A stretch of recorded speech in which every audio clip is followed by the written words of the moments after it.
기도하고 시작하겠습니다.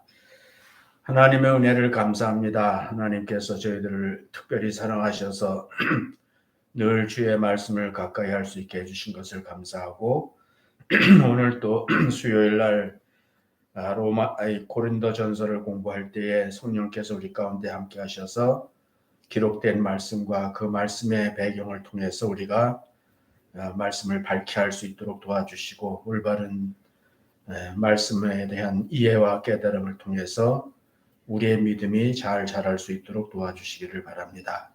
늘 이 시간을 기억하고 말씀 앞에 나온 하나님의 귀한 아들과 딸들을 주님께서 사랑하시고 하늘에 신령한 것으로 늘 복주시기를 간절히 바랍니다.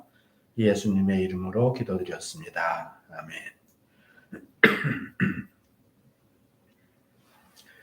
제가 이렇게 이제 지도도 띄워보고 그림도 띄우고 이렇게 하는데 요번에 이 고린도서를 다시 한번 공부하는 관점은 고린도가 이제 고린도 교회가 문제가 많다, 문제가 많은 교회로 이렇게 이제 얘기를 합니다 보통. 그리고 수준이 낮은 그런 교회 이렇게 이제 취급하는 경우들이 있는데 사실은 그렇게 보면은 안 되는 것 같아요. 제가 볼 때는 이 고린도라는 지역이 그렇게 수준이 낮고 그런 것은 아니고 사실 그 당시에 그 유럽 세계에 어떻게 보면은 학문이라든지 오늘은 과학이라고 그러는데 이 자연 과학이라든지 정치라든지 심지어는 이제 군사에 이르기까지 보면은 사실은 가장 그 세계에서 어떻게 보면은 가장 그 앞서가는 그러한 지역이다 이렇게 말할 수가 있는 것 같아요. 역사를 공부해 보면은 우리 조국하고 비교해 보면은 사실은 그때 벌써 그 BC 1000년 800년에 이미 운하를 파려고 시도를 했으니까 그 고린도 운하를 파려고 시도를 했으니까 상당히 그 도전적이고 또 어떻게 보면은 굉장히 발전적인 그런 걸 볼 수가 있거든요. 지금은 이제 물론 운하가 파져 있습니다. 근데 1800년대에 이제 그 완공이 돼서 지금까지 쓰고 있는데 하여튼 그런 지역입니다. 이것이. 그렇기 때문에 교회가 문제가 많다 이렇게 이제 우리 관점에서 지금 관점에서 말할 수 있지만은 그거는 문제라기보다는 그러한 그 첨예한 문명의 세계에 이 복음이 들어갔을 때에 사실은 그 절대 기준은 아니거든요. 철학자들에 의해서 그 진리라고 했던 것들이 한 세기도 못 가서 비진리가 되는 일들이 허다했으니까. 그래서 이제 절대 기준이 없고 그 사실은 그 철학자나 현인이나 이런 사람들이 그 추구하는 것은 그 변하지 않는 더 이상 기다릴 필요가 없는 절대적인 진리를 그 기준을 이제 원하는 것이죠. 그래서 로고스라는 말도 이제 거기서 나온 건데 원인자라는 뜻인데 그런 상황에 있었기 때문에 이제 그들이 사모하는 그들이 원하는 거죠. 이 절대 진리, 더 이상 변하지 않는 거, 아무리 시간이 지나도 그 더 이상 없는 절대적인 온전한 진리를 이제 추구하는 거죠. 그 인물들로 볼 때에도 수많은 철학자들과 현인이 있고 정치 지도자가 있고 또 위대한 전쟁 영웅들도 있고 많이 있죠. 우리가 이름을 다 외지 못하죠. 학교 다닐 때는 이제 사람들이 외우고 그러는데 그러나 그 사람들이 이제 구세주가 아니죠. 그 사람들이 민중을 구원할 수 있는 존재들은 아니죠. 그래서 이제 인간적으로도 절대자, 더 이상 우리가 바랄 필요가 없는 완전한 영웅이면 영웅이고 왕이면 왕이고 또 학자면 학자고 하여튼 그런 존재를 이제 사모하게 된단 말이죠. 그런데 이제 기독교가 들어가면서 바울 사도에 의해서 들어가면서 이 기독교는 그러니까 예수님이죠.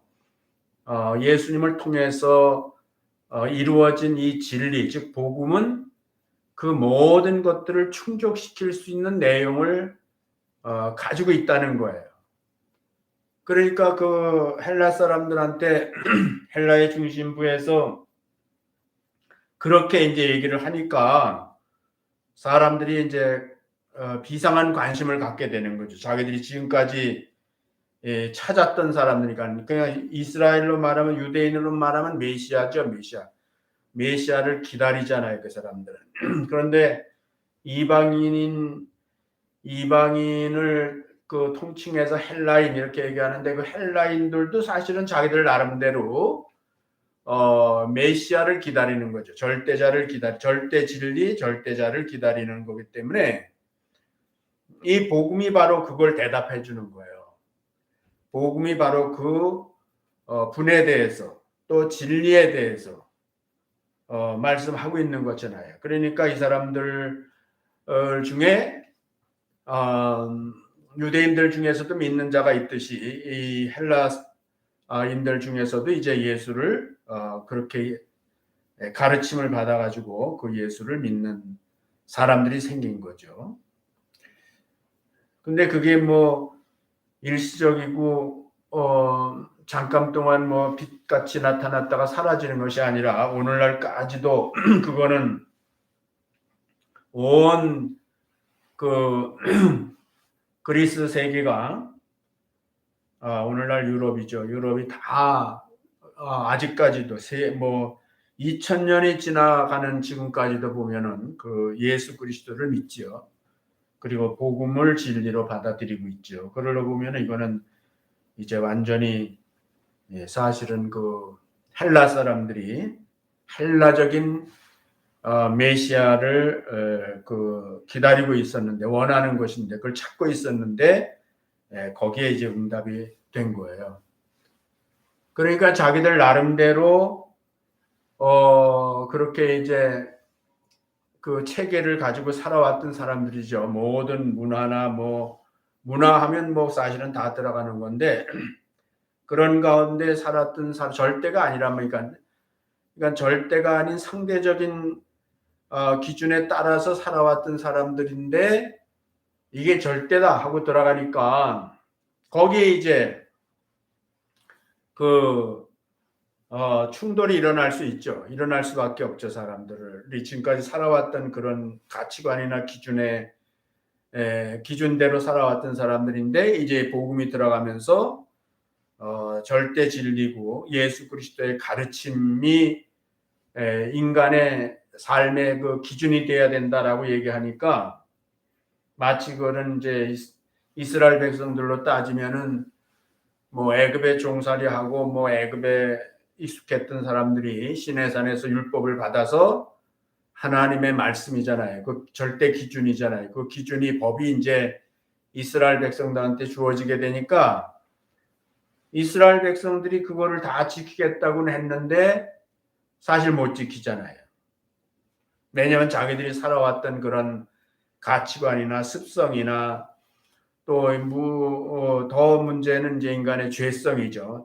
그 죄의 성품들이 이제 하나님이 거룩하신 것 같이 거룩하게 살 수 없다는 사실을 이제 발견해 나가는 거잖아요. 그래서 그 사람들이 이제 메시아를 기다리는 거죠. 그런 상태에서는 자기들이 죽을 수밖에 없는데 하나님의 그 약속과 은혜로 구세주가 와서 이제 그런 모든 인간의 약점들, 인간이 이룰 수 없는 것들을 그분이 오셔서 다 해결해 주신다는 그런 메시아에 대한 대망, 소망을 이제 가진 것이 이스라엘 사람들이죠. 근데 헬라인들 경우에는 헬라인들 이방인의 경우에는 이제 율법이 없죠. 율법이 없는 상태에서 복음이 들어온 거예요.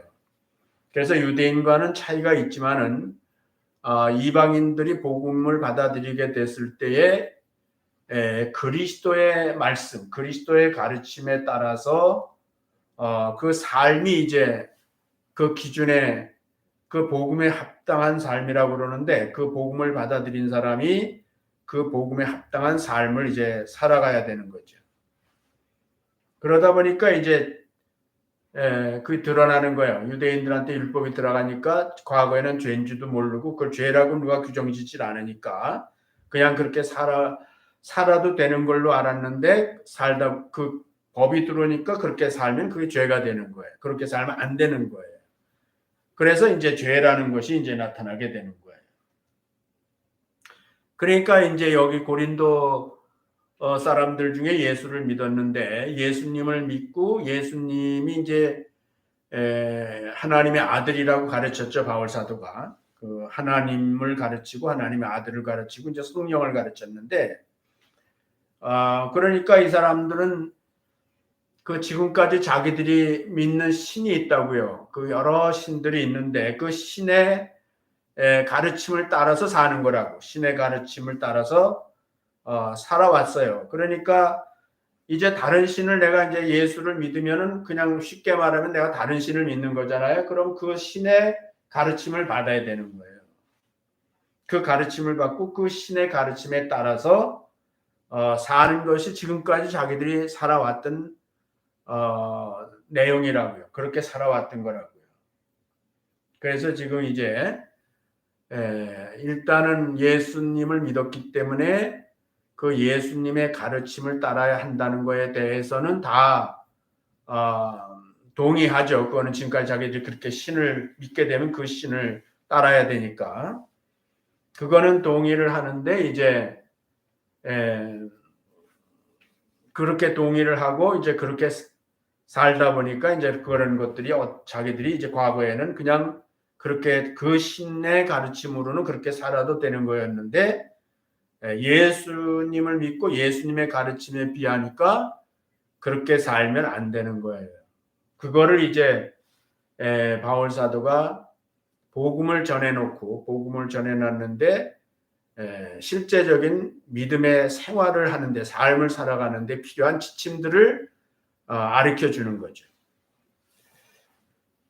그래서 이거는 그 고린도 사람들이 뭐 알고 죄를 짓고 이러기 전에 물론 뭐 바울이 가르쳤겠죠. 1년 6개월 동안 거기 있었으니까. 그렇지만은 이제 그게 뭐 한 번 들었다고 해서 뭐 그대로 살아낼 수가 있나요? 그러니까 이제 바울이 떠난 후에 여전히 사람들이 옛날에 살던 습성으로 돌아가고 그렇게 생활을 하니까 이제 그런 것들이 자기들끼리 이제 좀 앞선 사람이 있고 뒤에 있는 사람이 있고 그러니까 이제 좀 아는 사람들에게는 그런 게 불편한 거잖아요. 그래서 그런 문제들을 가지고 바울 사도에게 이제 간 거예요. 사람이 가고 그 다음에 또 편지도 써서 질문 이런 경우에는 어떻게 해야 됩니까 하고 이제 카운슬링을 받기 위해서 그 질문서를 보냈다고요. 로마서에 보면은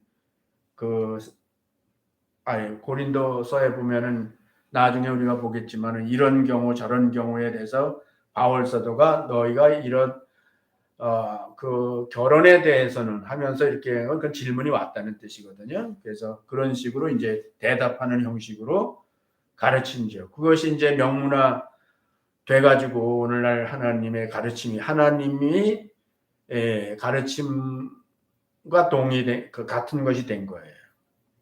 그래서 지금까지도 우리도 고린도서에서 구체적인 우리의 삶의 여러 가지 분야에서 여러 가지 방면에서 거기에 어떤 지침 같은 것들이 만들어지게 됐다. 그래서 우리가 예수 믿고 믿은 사람들이 이 세상에 살면서 어떻게 사는 것이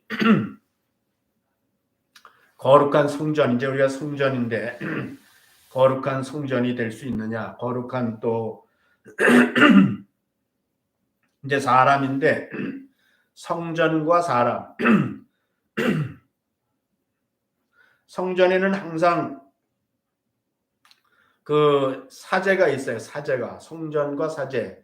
이스라엘은 성전과 제사장 이렇게 돼 있단 말이죠. 그러니까는 지금 3장은 결국 뭘 얘기하느냐 하면 잘 읽어보셨죠? 여러분들 읽어보면은 성전과 사람, 사제에 대해서 얘기하는 거예요. 성전과 사제에 대해서 얘기하는 것을 알 수가 있는 거예요. 그러니까 그런 내용들은 그 당시 그 고린도 지역에 있는 사람들에게는 아주 이해하는데 전혀 어려움이 없는 거예요. 성전이 있으면 사제가 있고 사제는 성전에서 그 성전을 위해서 이제 성전에는 신이 있단 말이에요. 그러니까 사제가 신이 아니고 그 신을 그 성전 그 신의 이름이 있거든요. 그 이름을 이제 눈에 보이진 않아도 그 신을 위하여 사제들이 사람과 그 신 사이에서 역할을 하는 거잖아요. 인간과 신을 지어주는 역할을 하는 것이잖아요. 그래서 그런 거를 태어나서부터 그렇게 살아왔기 때문에 바울 사도가 이런 얘기를 했을 때 그 사람들한테는 낯선 얘기가 아니라는 거죠. 근데 우리들에게도 마찬가지예요. 지금 사는 사람들도 결국 신과의 관계를 나름대로 다 가지고 있죠. 지금은 무신론자가 있다고 그러지만은 사실은 무신론 자체가 신이라고도 하죠. 보면은 어쨌든 인간은 신과의 관계고요. 그 신과의 관계 사이에 인간이 직접 신을 대면할 수 없기 때문에 중간 역할을 하는 그런 중보의 역할을 하는 사제가 있듯이 지금도 보면은 보통 종교들이 다 그렇게 구조가 되어 있다는 것을 우리가 알 수가 있는 것입니다.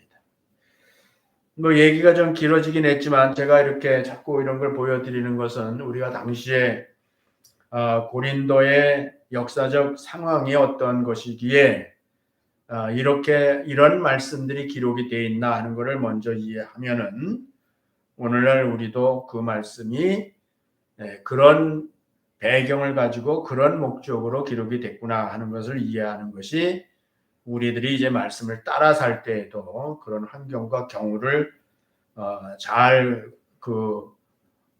조명해서 우리가 그거를 전제로 해서 이제 그 말씀을 잘 거기다가 인용을 해야 적용을 해야 맞는 그 말씀이 작동을 한단 말이에요. 하나님께서 말씀하신 뜻이 이루어지게 된다 이런 뜻이란 말이죠. 그래서 제가 이런 관점으로 다시 한번 우리가 고린도서를 보자. 그래서 사실 고린도서를 공부하지만은 우리가 성경의 그런 배경들을 이해하는데 고린도뿐만 아니라 이게 성경이 이제 AD 100년쯤 신약이 다 완성이 됐는데 신약 성경을 이해하는데도 전체를 이해하는데도 사실은 이런 이번에 고린도 전서를 공부하면서 이런 얘기를 하는 것들이 여러분들에게 성경을 보는 이해의 관점이 좀 달라질 수 있지 않겠나 이런 생각을 하는 거죠.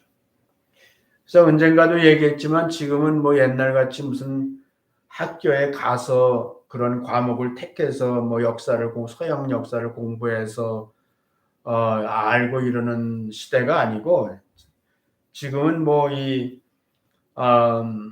스마트폰 안에서 우리가 원하는 거를 질문하면은 그거를 조회하면은 사실은 거의 우리가 학교에 가서 배우는 것만큼 정확하게 또 풍부하게 내가 알 수 있는 거잖아요.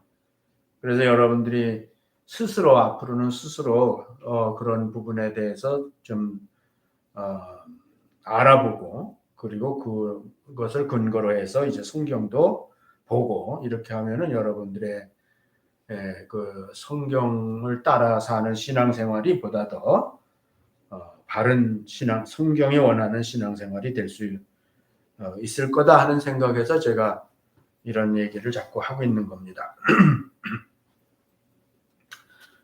왜냐하면은 뭐 얘기가 자꾸 흘러가면 안 되는데, 왜냐하면은 이게 코로나 시대가 돼서 우리가 이제 이렇게 대면해가지고 뭐 옛날같이 세미나나 부흥회나 뭐 그런 형태로의 신앙생활이 그렇게 쉽지 않잖아요. 예. 그래서 이런 기회에 여러분들이 스스로 어, 그 성경을 좀 제대로 알아보고 싶은, 공부하고 싶은 마음이 생겨서 그렇게 할 필요가 있어요, 지금. 그리고 어떻게 보면 그게 하나님이 원하는 것일 수도 있습니다. 그래서 여러분들이 뭐 교회 안 나가도 되는 것이 좋은 것이 아니라 오히려 교회 안 나가는 못 나갈 수밖에 없는 것이 것에 대한 다른 방면에서 방면에서 우리가 하나님의 말씀을 더 간절히 사모하고 열심히 공부하는 것이 옳은 거지. 뭐 교회나 특정한 목사 라이센스 가진 사역자들에게만 의존하고 그것이 이제 뭐 불가항력으로 안 되니까 안 해도 된다 이런 식으로 여러분들이 만약에 이 시대를 착각한다 그러면은 그거는 아마 대단한 실수가 될 수 있을 거예요. 그래서 이제는 여러분들이 스스로 모든 하나님께서 준비를 다 해놓으셨잖아요.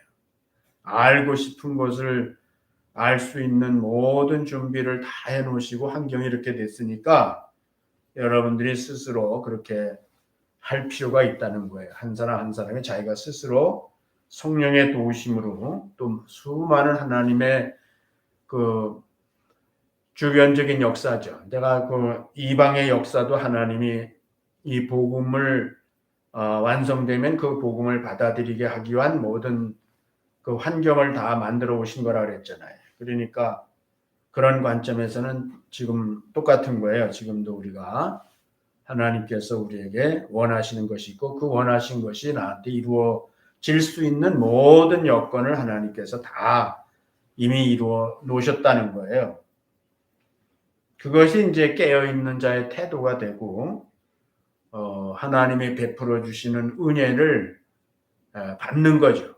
그 은혜의 주인공이 되는 거죠. 그러지 않으면 이제 낙오자가 되는 거죠. 그거를 좀 잘 생각을 해 주시라고 제가 자꾸 말씀을 드리고 있는 거예요. 자, 오늘은 성경 그 고린도전서 3장 성경을 좀 다 보겠습니다. 이렇게 읽어가면서 볼 텐데 성전과 사제 이렇게 내가 이제 큰 제목을 여기다 아까 얘기했는데 써놨습니다. 그리고 먼저는 이제 1절부터 3절을 지난번에 봤지만 다시 봐요. 형제들아 내가 신령한 자들을 대한 것 같이 너에게 말할 수 없어서 육신에 속한 자 곧 그리스도 안에서 어린아이들을 대한 것 같이 하노라. 내가 너희를 젖으로 먹이고 밥으로 아니하였노니 이는 너희가 감당치 못하였음거니와 지금도 못하리라. 너희가 아직도 육신에 속한 자로다. 너희 가운데 시기와 분쟁이 있으니 어찌 육신에 속하여 사람을 따라 행함이 아니리요. 사람을 따라 행함이 아니리요. 그러니까는 육신에 속했다 하는 것은 그 아직도 지금까지 살아왔던 그러한 가치관이나 그런 풍속이나 그런 삶의 그 기준과 법도, 원리 이런 것들을 따라 살고 있다는 거예요. 예수 그리스도를 따르는 것이 아니라는 거예요. 그 예수님을 따른다는 것은 영적인 거거든요. 예수님은 왜냐하면 그 눈에 보이지 않는 하나님의 아들이시단 말이에요. 그래서 우리가 눈에 보이는 대로 행하는 것이 아니라 이제 보이지 않는 것을 보는 것 같이 해야 되는데 그런 것들이 안 되는 거죠. 이 사람들이 아직. 그래서 사람을 따라 행한다는 것은 이제 보이는 것만 따라 행한다 이런 뜻이에요. 그래서 육신에 속한 사람은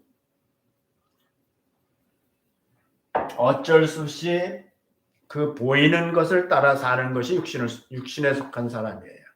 고린도 사람만 그런 게 아니라 우리도 이렇게 가시적인 것, 이 세상이죠. 결국 세상. 이생의 자랑 안목의 정욕이나 이런 것들을 따라서 사는 것이 이제 육신에 속한 사람이죠. 예수 안 믿을 때는 우리가 다 육신대로 살았잖아요. 육신을 위해서 살았잖아요.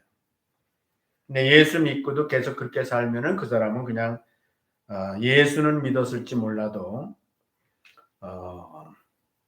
육신에 속한 사람이죠. 안타까운 거죠.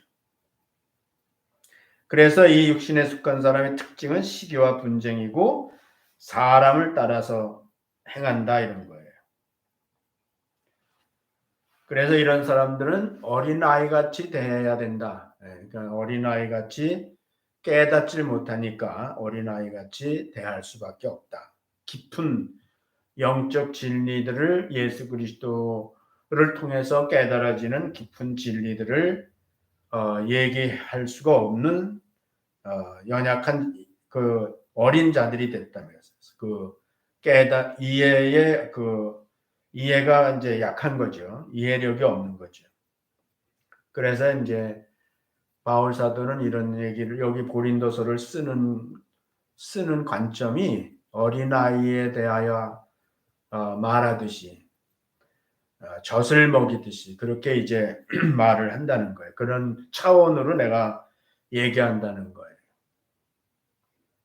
그리고 이제 어린아이의 짓은 시기와 분쟁이죠. 어린아이는 항상 그 시기와 분쟁이에요. 형제지간에도 보면은 뭐 애들 여러 키우는 사람들을 보면 뭐 아이들의 특징은 시기와 분쟁이죠. 뭐 하나 사주면은 똑같이 사줘야 되고 똑같이 사줘도 뭐 니께 더 좋으니 내게 더 나쁘니 하면서 이제 애들이 그 싸우고 원망하고 그러는 걸 볼 수가 있단 말이에요. 그게 어린 아이의 짓이라는 거죠.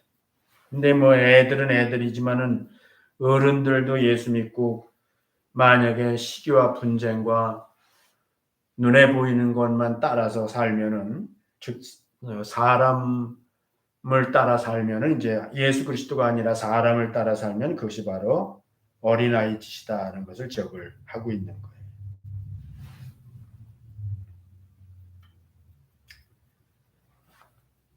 4절 읽고요. 어떤 이는 말하되 나는 바울에게라 하고 다른 이는 나는 아볼로에게라 하니 너희가 사람이 아니리요. 그런즉 아볼로는 무엇이며 바울은 무엇이며 저희는 주께서 각각 주신 대로 너희로 하여금 믿게 한 사역자들이니라. 나는 심었고 아볼로는 물을 주었을 때 오직 하나님은 자라나게 하시나니 그런즉 심는 이나 물 주는 이는 아무것도 아니로되 오직 자라나게 하시는 하나님뿐이니라.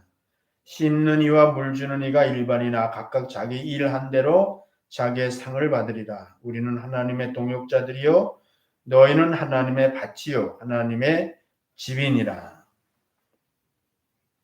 아볼로는 이제 다 아시죠? 아볼로는 브리스기라 아굴라라는 부부가 아볼로가 이제 돌아다니면서 설교를 했는데 그 설교를 듣다 보니까 아볼로는 예수와 요한의 세례까지는 이제 아는데 성령에 대해서는 모르는 거예요. 그래가지고 이제 데려다가 성령에 대해서 얘기를 해줬더니 성령께서 그가 이제 깨달으니까 성령께서 임하신 후에 아볼로는 아주 굉장히 바울 못지않게 하나님의 말씀을 훌륭하게 전하는 선생이 된 거죠. 그래서 바울이 고린도를 떠난 후에 이 아볼로가 이제 고린도로 가서 그 바울을 통해서 예수 믿은 건 터 닦아놨다 그랬는데 바울을 통해서 복음을 들은 사람들에게 그 복음에 대해서 이제 더 자세하게 잘 가르쳤단 말이에요. 그랬더니 이제 아볼로의 가르침을 받은 사람들이 이제 말씀을 깨닫고 그 말씀이 깨달아지고 이제 마음이 뜨거워지고 믿음이 자라고 정말 그 좋으니까 그 아볼로를 이제 마치 그 예수 믿기 전에 어떤 철학자를 어떤 현인들을 자기가 감동받으면은 그 사람을 이렇게 우상화하듯이 선생으로 모시듯이 이제 제자가 된 것 같이 그렇게 그런 것들은 이제 헬라 시대에 아주 자연스러운 일들이거든요. 그러니까 전부 보면은 그 학파마다 또 위대한 선생마다 다 제자들이 있어요. 그 제자들이 그 제자가 되는 것을 큰 영광으로 생각하고 그 스승에 대해서 정말 존경심을 표하고 그렇게 되는데 많은 학파가 있었다고. 이 헬라 지역에는 특히 이제 고린도에도 마찬가지예요. 고린도에도 많은 철학자들이 있고 현인들이 있고 항상 어, 그 광장이 있잖아요. 이 광장이 있어요. 토론의 광장이 있는데 그게 사실 학교예요.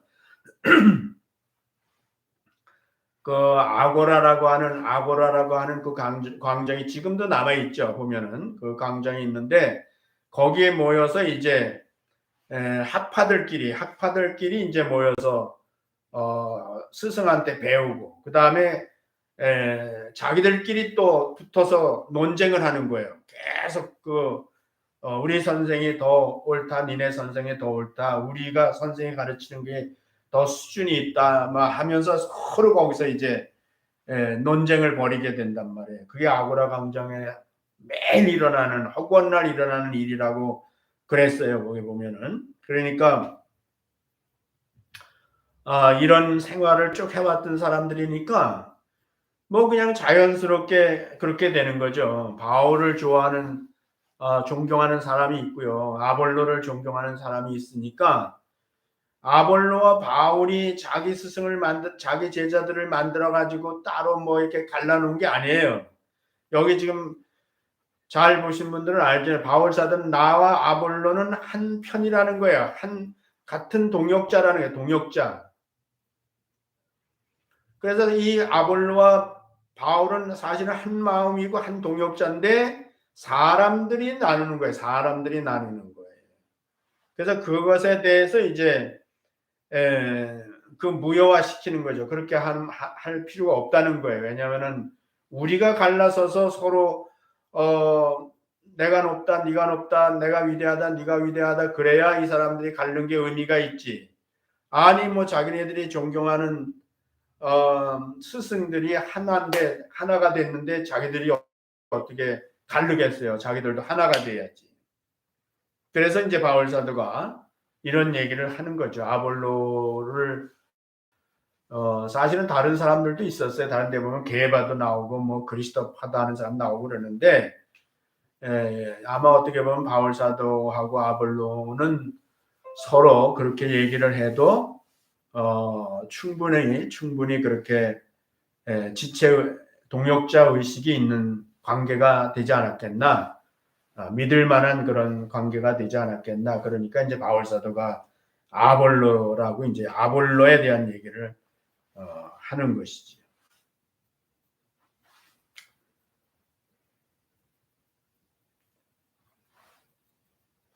뭐 이 얘기는 지금 같이 한 얘기니까 헬라 사람들의 특징은 사람으로 편가르는 문화다. 이렇게 이제 공부하다 보면 알 수가 있는 거고요. 근데 이제 기독교는 그렇지 않은 거죠. 기독교는 사람이 아니라 하나님을 따르는 것이죠. 사람을 따르는 것이 아니라 하나님을 따르는 것이죠. 기독교의 선생들은 하나님이 너희를 위하여 보낸 일꾼이라고, 품꾼이라고. 그러니까 지금까지는 이런 선생들이, 랍비들이 제일 꼭대기에 있었단 말이에요. 자기들 꼭대기에 있었고 그 밑에 이제 자기를 따르는 자들은 다 자기들의 제자고 그런 관계였는데 사실은 주종 관계 같은 그런 관계였는데 여기 기독교는 바울이나 아볼로는 그런 관계가 아니고 너나 나나 우리 위에 하나님이 계시고 우리는 오히려 하나님이 너희들을 위해서 보낸 일꾼이다 이렇게 이제 얘기를 하니까 이거는 그 당시에 그 고린도 지역에 있는 헬라 사람들의 이해로는 헬라 사람들의 상황으로는 전혀 이거는 자기네들이 지금까지 생각해왔던 그런 내용이 아니죠. 그렇게 하면 안 되는 거죠. 이게 이제 큰 영향을 주는 거예요. 그러니까 세상을 바꾸는 거예요. 천수백 년 동안 내려왔던 헬라 지역의 그런 스승과 제자의 관계를 이제 예수 그리스도가 복음을 통해서 그런 것들을 이제 바꿔나가는 겁니다. 사람을 따르는, 사람이 우상이 되거나 사람이 최고의 권위를 갖는 그러한 것이 아니라 눈에 보이지 않지만 하나님만 최고에 계시고 우리는 다 그 밑에서 한 형제 자매에 불과한 것이고 또 우리는 사제죠. 사제와 같은 역할을 하지만 우리는 다 하나님이 보낸 일꾼에 불과한 것이다. 근데 사실 뭐 성전에서 사제들이라는 게 다 그렇죠. 사제들이라는 것은 신이 아니죠. 그거는 신이 원하는 일을 사람들에게 행하는 것이니까 그렇게 이해하면은 뭐 지금 이 얘기를 이해하지 못할 일이 없는 거죠.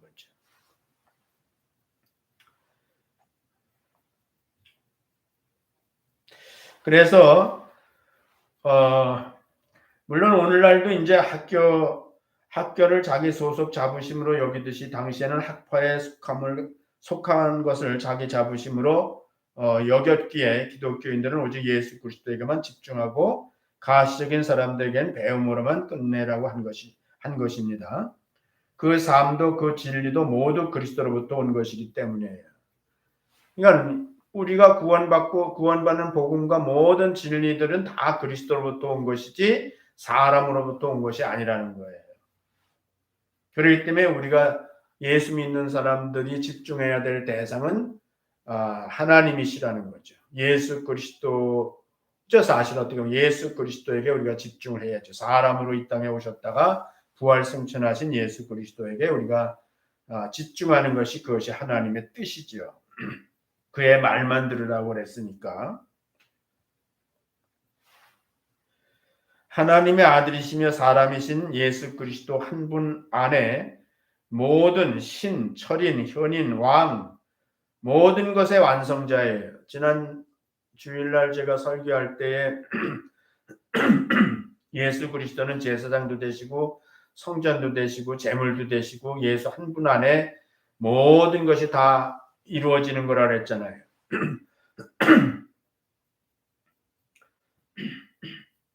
그래서 여기서도 마찬가지죠. 마찬가지로 예수 그리스도가 지금까지 자기들이 뭐 여러 분야의 그 위대한 존재들이 따로 이렇게 있었고 따로 이렇게 추종하고 그랬었는데 이제는 예수 그리스도 한 분만 내가 믿고 따르면은 이 세상에 그 어떤 철학자나 어떤 현인이나 어떤 그 왕이나 어떤 그 전쟁 영웅이나 이런 모든 것의 그 마스터니까 그 예수님 한 분이 그 모든 것을 다 대신할 수 있는 충족시킬 수 있는 분이니까 예수 믿는 사람은 오직 예수 그리스도 한 분만 우리가 주님으로 모시고 예수님을 본받아서 우리가 아버지를 참 하나님으로 섬기는 따르는 그러한 그렇게 해야 된다는 걸 지금 가르치고 있는 거죠. 그래서 우리는 뭐 그냥 지금은 다 당연히 그렇게 알고 그렇게 생활을 하죠. 믿음 생활을 하죠. 그런데 이 고린도 시대에 2000년 전에 고린도 사람들에게는 이게 이제 사실은 엄청난 변화를 가져오는 얘기죠. 그 시대에 그 상대적으로 보면 이건 굉장히 엄청난 일이 될 수 있는 거죠. 근데 그거를 깨달아서 진짜 자기들이 예수가 그런 분이시라는 걸 깨달아서 그런 것들이 이제 다 받아들여지게 되면 그거는 이제 대단한 존재가 되는 거 아니에요? 그 시대에 완전히 성공한 사람이죠. 뭐 소크라테스가 촛불을 들고 다니면서 진리를 찾는다고 그랬다는데 그것이 이루어진 사람들이죠. 더 이상 다른 걸 찾아다닐 필요가 없는 거죠. 어떻게 보면 그런 사람이 진짜 현자죠. 믿으면, 그걸 깨달아서 믿으면 그렇다는 거예요. 근데 아직 사람들이 그런 것들을 깨닫지 못하고 아직도 사람을 따라다니니까 바울 사도가 이제 이런 얘기를 한 건데, 저는 이런 공부를 하면서 감사하는 거예요. 왜냐하면 이런 고린도 교인들에게 나타난 이런 내용들이 바울 사도가 친절하게 그 어린 아이들을 대하듯이 젖을 먹이듯이 자세히 설명하고 이렇게 한 것이 오늘 우리들도 이방인으로서 우리들도 이런 것들이 큰 깨달음이 되잖아요. 도움이 되잖아요. 그런 면에서 사실은 고린도 교회에 대해서도 우리가 감사하는 마음이 필요한 거죠. 있어야 되겠죠. 그러면서 이제 일꾼에 대해서 지금 사람에 대해서 얘기하는 건데요. 저들이 일을 하지만 그 일꾼들이 일을 하지만 공력을 다 테스트한다는 거예요. 그 공력의 그 한 거에 대해서 다 심판이 있다는 거예요. 내게 주신 하나님의 은혜를 따라 내가 지혜로운 건축자와 같이 터를 닦아두며 다른 이가 그 위에 세우나 그러나 각각 어떻게 그 위에 세우기를 조심할지니라. 터를 닦아뒀는데 그 터 위에 이제 집을 짓잖아 이렇게. 그 이제 그 사람들은 이런 얘기를 할 때 신전 짓는 걸 얼른 연상을 한다고요. 그러니까 신전에 터를 다 닦아놓는다고. 어떤 신의 이름으로 터를 닦아놓으면 그 위에다가 이제 그 신전을 짓는데 그 지을 때 조심하라는 거예요. 왜냐하면 그 신의 그 신에 합당한 재료로 건축을 해야 된다고요.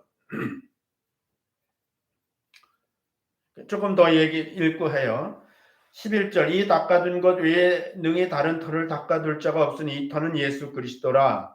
만일 누구든지 금이나 은이나 보석이나 나무나 풀이나 집으로 이 터 위에 세우면 각각 공력이 나타날 터인데 그날의 공력을 밝히리니 이는 불로 나타내고 그 불이 각 사람의 공력이 어떠한 것을 시험할 것임이니라. 만일 누구든지 그 위에 세운 공력이 그대로 있으면 상을 받고 누구든지 공력이 불타면 해를 받으리니 그러나 자기는 구원을 얻되 불 가운데서 얻는 것 같으리라. 그러니까 이제 그 아볼로나 누구나 그렇게 이제 바울 사도가 복음을 전해서 예수 그리스도의 터를 닦아놨는데 그리스도의 성전의 터를 닦아놨는데 그 위에 이제 뭘 가르치잖아요. 이제 여기서 뭐 실제로 성전을 짓는 게 아니고 우리가 성전이에요. 우리가 성전인데 바울을 통해서 내가 복음을 받아들인 거예요. 예수 그리스도를 나의 구주로 받아들인 거는 마치 터가 닦아진 것 같은 거예요.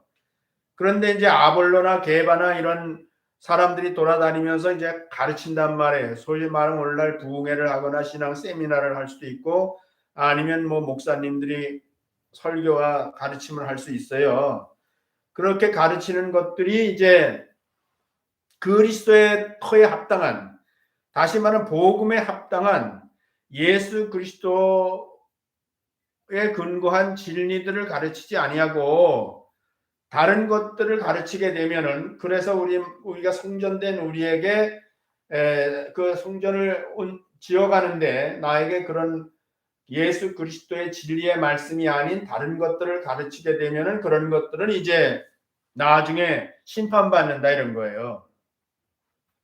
그러니까 우리가 이게 말씀을 가르친다는 것이 뭐 가르치면 되는 게 아니거든요. 가르친 거에 대해서 그냥 가르치고 끝나면 되는 게 아니고요.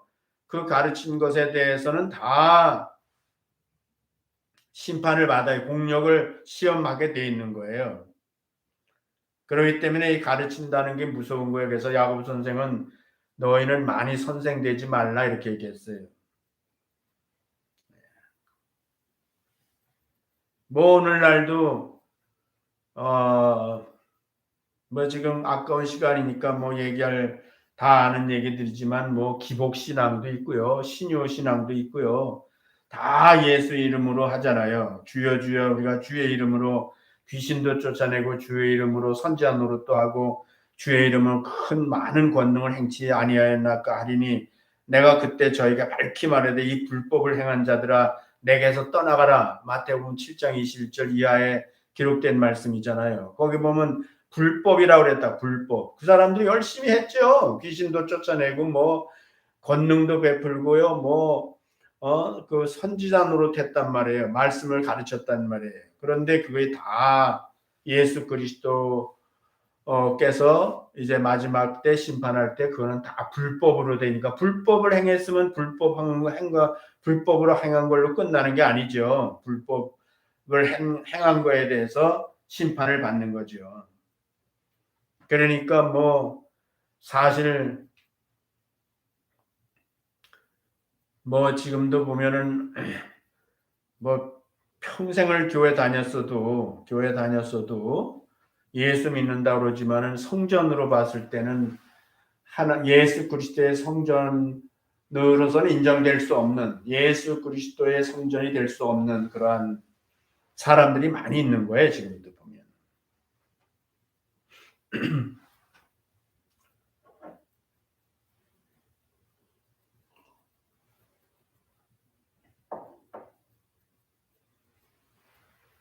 우리가 성막 주일날 보는데 성막에 짓는 그 설계도나 또는 성막을 짓는 재료 있잖아요. 그런 거 다 하나님께서 모세에게 말씀하셨잖아요. 모세가 그냥 자기가 알아서 이거 가져와라 저거 가져와라 그렇게 성전 지은 거 아니거든요. 다 너무나 세밀하게 아주 뭐 너무 자세한 것까지 그 하나님께서 말씀해 주셨단 말이죠. 치수까지 재가면서 말씀을 해 주신 거거든요. 그러니까 하나님의 성전은 하나님의 말씀대로 하는 거지 사람의 생각을 거기다 보태거나 이러는 게 아니라는 거예요. 그러니까 우리가 한 영혼에게 복음을 전하고 그 영혼이 하나님의 성전인데 그 성전이 올바로 세워져 가기 이루어져 가는 데 있어서는 예수 그리스도의 터니까 오직 예수 그리스도의 진실한 말씀만 잘 가르쳐야 되는 거예요. 그러지 않고 여기 사람인데 이게 사람이 지금 우리는 이제 뭐 우리 시대도 그러지만 이 헬라인들 사회에서는요. 그 조세푸스의 기록을 보든지 플라톤의 그 기록된 것들을 이제 이렇게 참고해 보면요. 얼마나 많은 사람들이요. 그 분파가 있었는지 몰라요. 학문의 분파가 있었는지 몰라요. 그리고 그 학문의 분파들이 서로 다투고 서로 싸우고 대결하고 그런 일들이 얼마나 많았는지 몰라요. 사실 전쟁의 이유가 여러 가지가 있는데요. 그 전쟁도 대부분 다 신 때문에 싸우는 거예요. 신 때문에. 그래서 보면은 그 신전들이 그 불탄다고요. 이렇게 불타.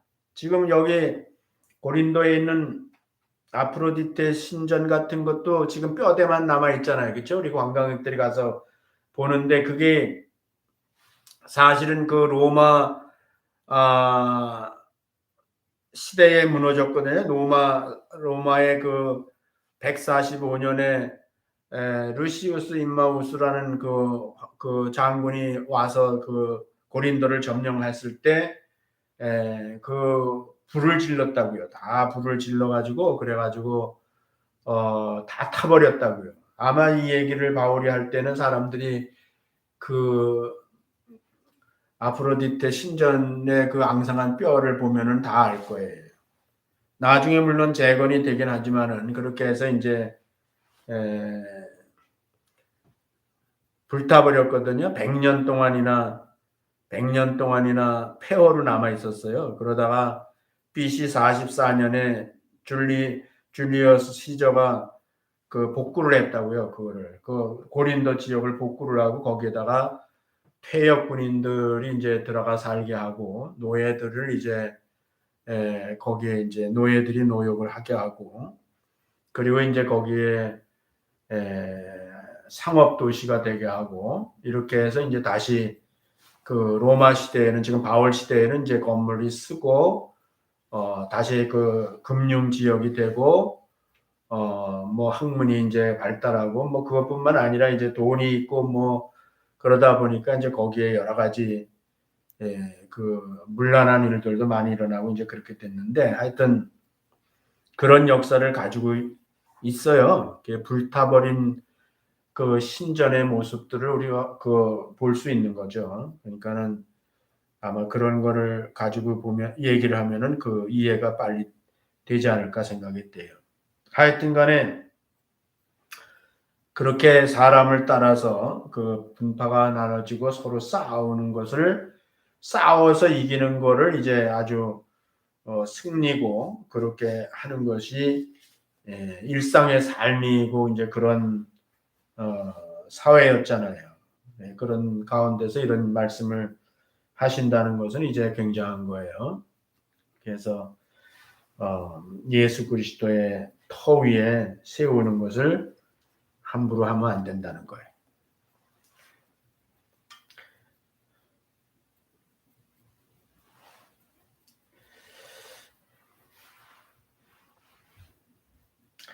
이 성전들은 사람이 만든 성전은 결국 다 불에 타요. 보면은 이스라엘 성전도 뭐 솔로몬 성전도 불에 타서 탔고요. 나중에 스룹바벨 성전도 AD 70년에 이 고린도서를 쓸 때는 아직 불타지 않았는데 뭐 곧 70년에 탔으니까 70년에 완전히 불에 타서 없어지고 지금 가보면은 거기 그때 불타서 그 불탄 성전의 그 시꺼먼 돌들이 거기 다 널브러져 있잖아요. 사람이 만든 거는 결국은 다 불에 타는 거예요. 그리고 성전뿐만 아니고 이 세상도 하나님께서 불로 심판한다 그랬어요. 그래서 불 앞에는 용서가 없어요. 불 앞에는 용서가 없습니다. 그래서 가연성 있는 거는 뭐 완전히 불에 타서 없어지고 또 그 절대 가연성이 아니라 하더라도 사실은 못 쓰게 되는 거죠 보면은. 그러니까는 이걸 조심해야 되는 거예요. 그래서 하나님은 사람의 손에 의지하는 분이 아니에요. 그러니까 나도 이제 목사인데 우리 예수 믿는 사람들이 한 가지 정리를 해야 될 게 이 말씀을 통해서 해야 될 게 뭐냐면 하나님은 사람을 의지하시는 분이 아니라고요. 다른 신들은 다 사람을 의지해요. 그래서 사람과 거래를 한다고. 이 헬라 지역에 있는 수많은 신들은 다 인간과 거래를 해요. 그러니까는 우리가 사람들이 지금도 보면은 지금도 뭐 그 종교들 중에 보면은 그 신을 위해서 인간이 뭘 하잖아요. 그 신을 위해서 하면 신이 또 거기 보답을 해주잖아요. 그러니까 이런 서로 상부상조한단 말이에요. 근데 하나님은 그런 분이 아니고요. 하나님은 인간을 의지할 필요가 없는 분야예요. 지금 뭐 긴 얘기 못해서 그렇지 그거는 사실은 굉장히 중요한 신학이거든요. 오늘날 우리 예수 믿는 사람들도요, 아직 이제 그런 거를 잘 배우고 깨닫지 못하면요, 자기가 하나님께 무슨 영향을 준다고 생각해요. 그게 뭐 죄를 져도 영향을 주고, 뭐 착한 일을 해도 영향을 줄 수 있다고 생각하고, 그렇게 이제 하나님을 우리가 섬긴다 이런 말을 하는데, 그거 말 조심해야 돼요. 하나님이 인간을 필요로 하는 하나님이 아니라고, 인간이 하나님을 위해서 뭘 손으로 해서 하나님을 도와줘야 되는 그런 하나님이 아니에요. 그 우사 얘기 내가 언제도 했죠. 그 제사장 우사가 그 언약궤를 다시 다윗이 모셔올 때에 소달구지에다 실어 갖고 오다가 소가 뛰니까 우사가 그걸 붙잡았단 말이에요. 언약궤를 붙잡았어요. 언약궤 우사가 붙잡아 줘야 언약궤 하나님의 상징인데 우사가 그 하나님을 보호해야 돼요. 근데 우사가 죽었다고요, 사실은. 그 사건으로 인해서. 그게 큰 교훈이 되는 거예요. 그러니까 인간이 신을 위해서 뭐 예수님이 오시기 전에는 그냥 하나님이 그냥 내버려 뒀다 그랬어요. 왜냐하면 예수님이 오셔서 깨닫게 하면 되는 거니까. 근데 예수님이 오신 이후에도 그런 자들은 정말 불심판을 받는 거죠. 그런데 예수 믿은 사람들도 아직 그걸 이해하지 못해서 깨닫지 못해가지고 자기가 무슨 뭐 아볼로가 바울이 뭐 바울이 나 없으면 하나님이 아무것도 못한다. 나 없으면 어떡하나 하고 마치 자기가 없으면 세상이 끝나는 것 같은 그런 착각을 하고 자기의 존재감을 높여서 하나님 위에다 두려고 하는 생각을 하면은 그거는 이제 불타는 거예요.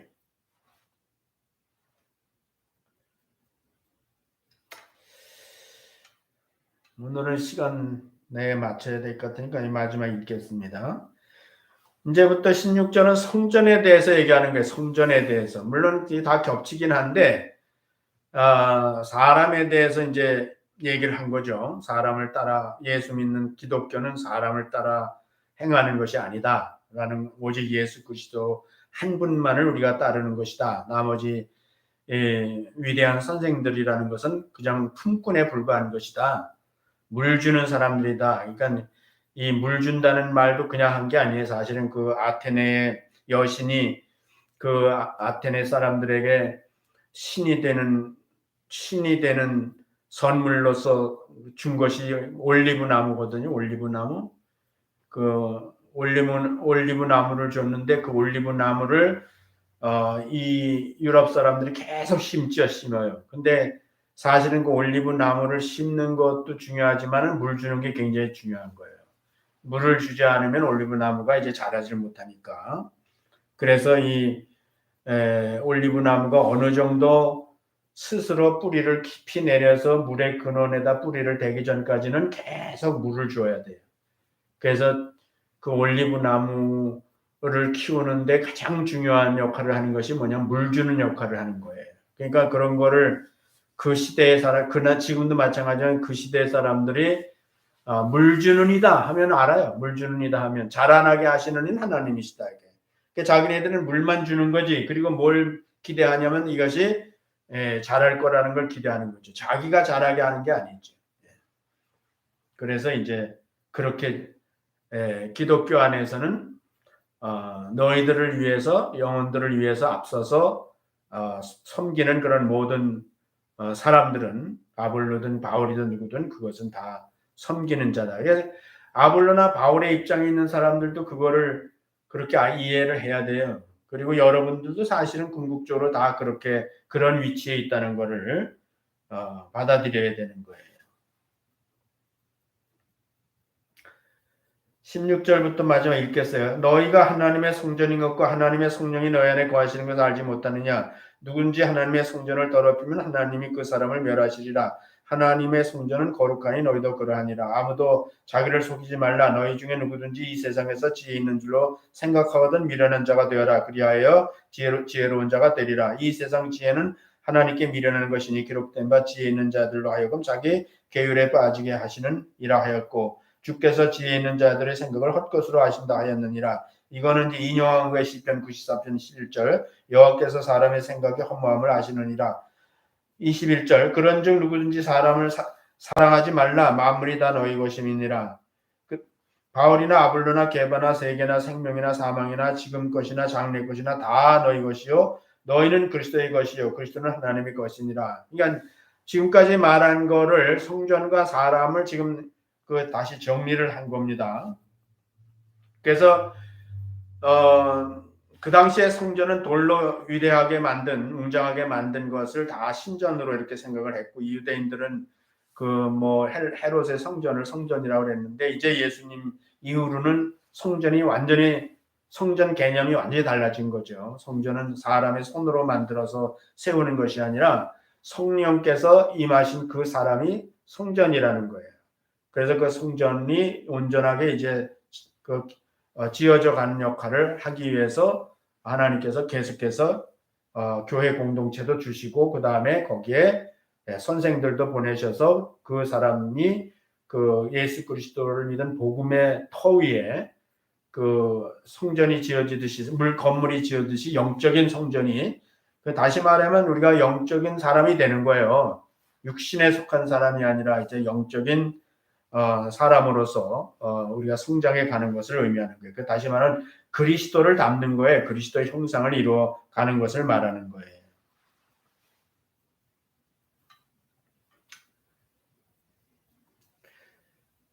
그래서 내가 이제 설교대 계속 얘기하지만은 여기서 바울 사도는 귀결법이라는 걸 썼어요. 그래서 모든 것을 다 모아서 다 깔때기 같이 이렇게 모아서 어디다 귀결시키냐 하면은 예수 그리스도에게 귀결시키시고 그 다음에 예수 그리스도는 하나님에게 귀결시키는 거예요. 이게 기독교예요.